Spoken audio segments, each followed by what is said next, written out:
Pabalhino na gayud kutubra sa hinapos ning buwan ang mga pigpen o babuyan sa barangay Mantuyong, Mandawi City. Kini ang gimando sa syudad nga pamaagi sa paglimpyo sa maong dapit. Ano ang report ni Nico Sereno?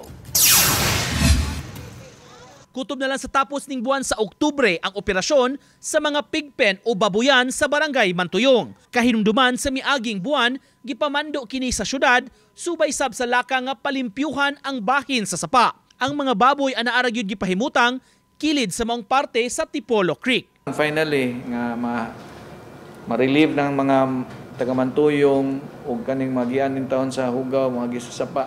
Sa barangay Labugon, pabalhinon ang mga namuhi og baboy sa compound sa karaan nga slaughterhouse sa syudad.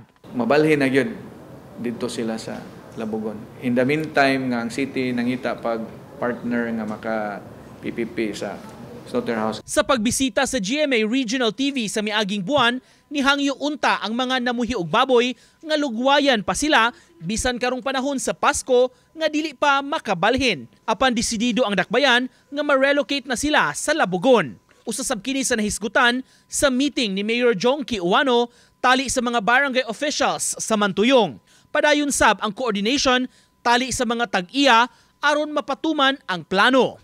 Uban ni Godfrey Relien, Nico Sereno, Balitang Bisdak.